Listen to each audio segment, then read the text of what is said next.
ثم نواصل إلى برنامج التالي وهو إلقاء كلمة ترغيب من رئيس تربية تفقه البهجة وهو الأستاذ صالح هديان فعليه فليتفضل مشكورا.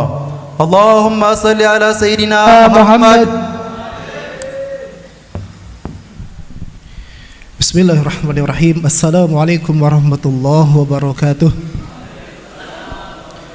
Alhamdulillah wassalatu wassalamu ala Rasulillah Sayyidina Muhammad bin Abdillah wa ala alihi wa sahbihi wa mawalahu la hawla wa la quwwata illa billah amma ba'd.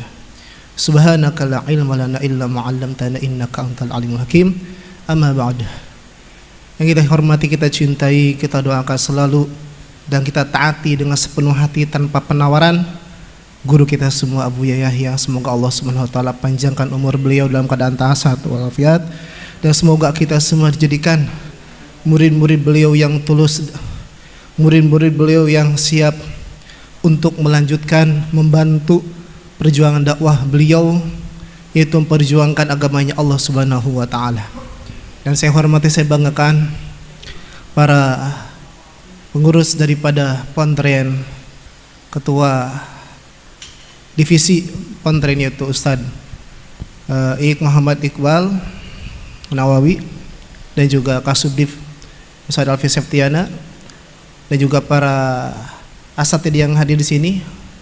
Ada dari Yayasan Perwakilan Ustadz Hudaya selaku Sekretaris Umum, ada juga asatid yang lain, dan juga ada Ustadz Rosyad yang tentunya sebagai Mudir Al-Bajah Pancalang. Semoga semua asatid Allah Ta'ala berikan ilmu yang manfaat.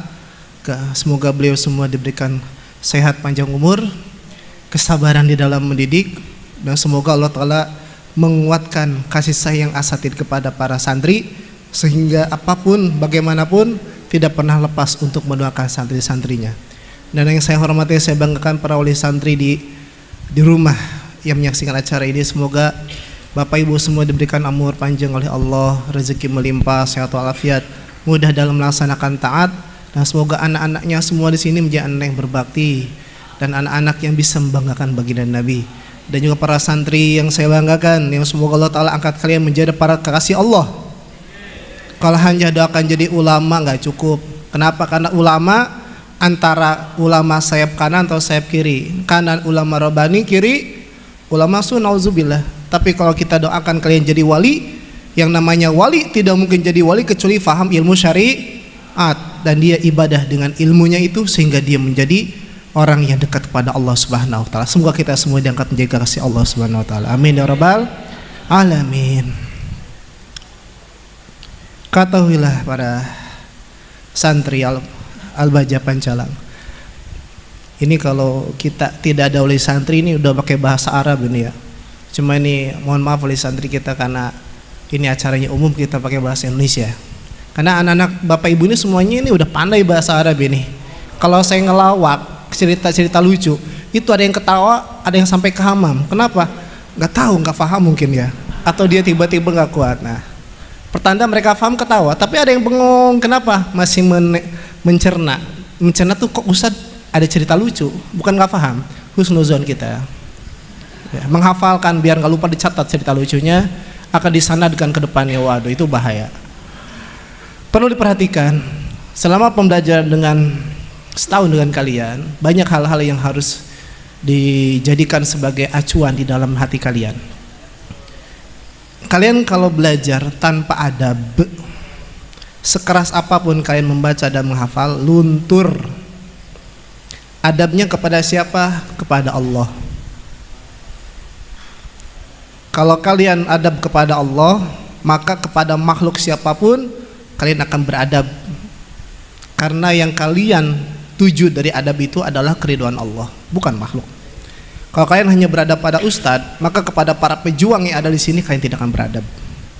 Kalau kalian hanya mencium tangan pada guru kalian, sedangkan orang yang bukan guru kalian walaupun tua tidak dicium tangan, adab kalian itu hanya terbatas kepada manusia, bukan karena Allah. Begitupun di dalam kalian mempelajari suatu pelajaran, siapa gurunya, kalian cukup cintai, ta'zimi, ya, ikuti, fahami, taati. Masalah ilmu bukan guru yang mentransfer, tapi Allah yang menjadikan wasilah ini guru untuk kau faham. Ustadz itu ada yang bisa menjadikan sebab faham karena kesolehan ustadznya atau kesolehan santrinya. Kalau santrinya pada soleh, ustadznya ini sebetulnya nggak pinter-pinter banget, tapi pas disampaikan karena mustami'nya, santrinya orang-orang kekasih Allah, maka Allah jadikan sampai ke hatinya itu makna-makna yang sesungguhnya. Kalau ustadznya menjelaskan salah kata, salah huruf, karena santri hatinya bersih, tidak dianggap sebagai kesalahan. Dalam artian, ya nggak apa-apa, kenapa? Ustadz juga manusia. Hatinya sudah husnuzon, masuk ke hatinya itu yang sudah bersih murni, menjadikan dia faham ilmu karena ada cahaya Allah di situ. Tapi kalau hatinya sudah mulai sombong, lihat Ustadz, anak udah fahamnya, tidak ada di situ rasa tawadhu ketika belajar. Jangankan Ustadz, kata Buya, kalau santrinya itu takabur, baginda Nabi pun kayaknya tidak akan diikuti, tidak akan difahami karena ada sombong di situ. Kemanapun kalian belajar, kalian sudah jadi Ustadz umur 40 tahun, ada acara kajian, kalian waktu kosong hadir di sana, lihat, lah ini mah usia 25. Kalau kalian mencari doa Allah, tidak akan melihat usianya. Tapi sampai di sana kalian berharap dengan hadir di majelis itu Allah turunkan nikmat ilmu kepada hati saya. Bukan karena orangnya itu saja, bukan. Kita ini beradab dengan Allah. Ya, kita hormati orang yang punya ilmu walaupun muda, iya. Yang kita harapkan apa? Allah ridho dengan apa yang kita lakukan, itu cari ilmu. Kalau seandainya kalian kepada yang tua saja, guru yang tua lebih tua daripada kalian, tidak bisa kalian beradab dengan baik, di masa depan ketika jadi ustadz, kalian akan mudah hatinya benci dan dengki ketika ada yang sesama ustadz lebih muda, ternyata lebih tenar dan lebih masyhur dibanding kalian. Kan min masyhurin bi barakatil mastur. Banyak orang-orang yang masyhur itu disebabkan oleh orang-orang yang mastur.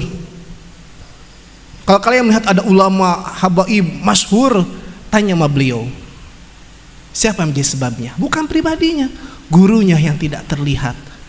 Yang mastur ini ada mereka-mereka yang memang Allah jadikan mastur, yang masyhur Allah jadikan masyhur. Allah yang maha tahu, ini yang terbaik halus masyhur, ini yang terbaik halus tetap mastur. Nah, di sini kita harus memahami bahwasanya di dalam kita menuntut ilmu, adab itu perlu dihadirkan, wahai anak-anak. Kalau kalian menjumpai diri kalian, kenapa? Karena kita melihat ketika belajar, mata kalian kemana. Bukti aja ketika nanti tadi Buya mengingatkan, itu kenapa? Karena jujur anak pribadi tidak sukses di dalam memperingati kalian karena cuma 2 hari seminggu. Coba kalau anak ngajar dari pagi sampai malam 7 hari 7 malam, kalau perlu 8 hari 8 malam seminggu. Kepantau itu. Nah, di sini ada catatan. Namanya santri akan selalu ada catatan dan ada koreksi. Jangan merasa, aduh, salahin lagi. Enggak. Kalau kau tidak ditemukan salah dalam dirimu dan gurumu tidak pernah menegur, bersedihlah karena kau itu sedang diacuhkan. Selama guru memberikan peringatan, selama guru memberikan teguran, selama guru memberikan kritikan, berbahagialah. Karena itu perlu perhatian, berarti kau diperhatikan. Ya, kedepannya fokus. Siapapun yang berbicara, apalagi Buya, fokus. Mobil lewat, kan kita pernah lagi belajar ada suara embe, semuanya nengok ke embe. Ente yang belajar mak embe tah, semua nengok ke embe. Pindah sampai ke sana, nengok ke sana. Asana nyoba tengok ke sana, semua nengok pada cuma dinding. Nah, fokus kalian ternyata tidak bisa sekuat 2 jam, terpengaruh oleh keadaan. Dan ini kedepannya tidak boleh terjadi, karena itu bisa menjadi sebab ustadznya tersinggung. Ingat, mbak tengok sana semua, kaji sama mbak sana. Suara ayam, sehati, ini kesini, nah, ya seperti itu. Jadi banyak hal yang harus kita koreksi dan perbaiki, benahi di dalam proses mencari ilmu, karena ilmu itu akan diberikan hanya pada mereka yang pantas saja.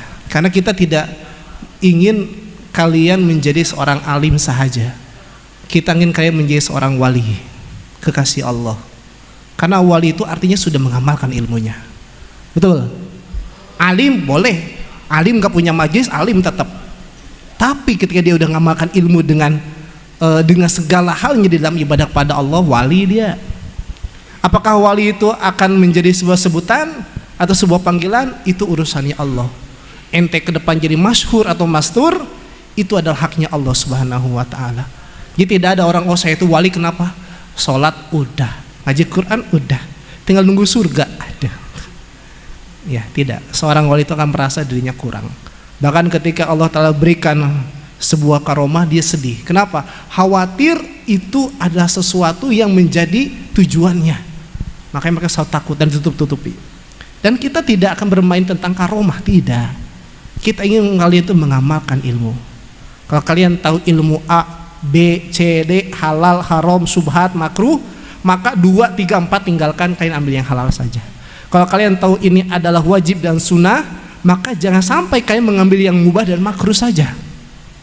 Makruh Ustaz, kan gak haram. Lah ini kenapa gak dikerjakan? Kan sunnah, tidak wajib. Ilmunya ada ilmunya. Orang meninggalkan yang perkara yang sunnah, apa dalihnya? Karena bukan wajib. Betul tidak? Karena kalau perkara sunnah ditinggalkan berdosa tidak? Tidak. Pandai kalian hafal itu. Baik, itu tidak masalah. Oke. Tapi dari segi adab, jawaban tersebut apakah masuk dalam ranah tasawuf, akhlak? Tidak. Kalau semua santri meninggalkan yang sunnah dan berdalih saya akan hanya mengerjakan yang wajib, lalu siapa akan menghidupkan sunnah Nabi Muhammad SAW? Ketika sunnah melemah, jangan harap kewajiban menguat. Bukankah sholat kita yang lalai, sholat kita yang ghaflah, tidak ada khusyuk, itu disempurnakan oleh sholat sunnah kita? Disempurnakan loh, bukan dikodok. Tapi sholat banyak ngelamunnya, disempurnakan tuh kekurangan dengan sholat sunnah. Sudah ngelamun, gak mau sholat sunnah. Puasa Senin Kemis sunnah. Sampai kapan kau bilang sunnah itu tidak dikerjakan?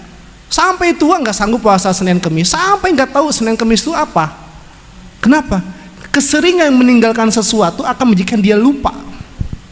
Lupa ini akan menjadikan dia tidak mau melakukan karena disangkanya tidak ada. Berarti tidak cukup ilmu itu, perlu yang namanya akhlak di situ. Kemudian perkara makruh, kenapa kau merokok? Kan nggak haram makruh. Makruh kan kalau dilakukan nggak dapat dosa. Kalau keseringan kau menggunakan yang makruh, itu mendekati yang haram, nak. Enggak, kata siapa, mana dalilnya? Ini yang ngomong ustadz, yang jawab santri, adabnya di mana? Seorang sahabat ingatkan, bro, perokok terus, bro, kasihan badanmu. Apa jawaban dia? Makasih udah ngingetin, makasih udah peduli. Semoga besok anak udah gak ngerokok lagi. Itu jawaban orang insaf, bukan ngedalil A, B, C, D, E, F, G sampai Z. Tidak. Jadi kalau kalian pakai akhlak tasawuf, kalian contohnya ada orang merokok, diingatkan, tidak akan menjawab ini kan makruh, tidak, tapi jawabannya dia mohon didoakan, mohon diingatkan, langsung dimatikan, dibuang. Nah, kalau kalian tidak terbiasa dengan adab dan akhlak, itu tidak akan terjadi. Tidak akan terjadi. Yang wajib reguler belajar dasar pagi sampai siang. Yang sisanya itu buat rehat, buat ngapain. Buat santri itu waktu rehat kosong itu mubah, nggak mau pakai waktu yang kosong itu untuk perkara mubah, pakai murojaah perkara sunnah, kan begitu. Nah, jadi pentingnya menjaga adab dan akhlak sehingga ini akan menular kepada ibadah, kepada kalian bagaimana belajar, kepada tata cara kalian hidup dengan siapapun. Ya, jadi apa yang sudah Buya ajarkan tentang adab dan akhlak ditulis, difahami, dihayati, diamalkan. Kalau tidak diamalkan, ya ibarat kata hanya sebuah tulisan yang kalau kena banjir hilang tidak berbekas. Ambil semua tulisan, kullu fis sutur, do'u fis sudur.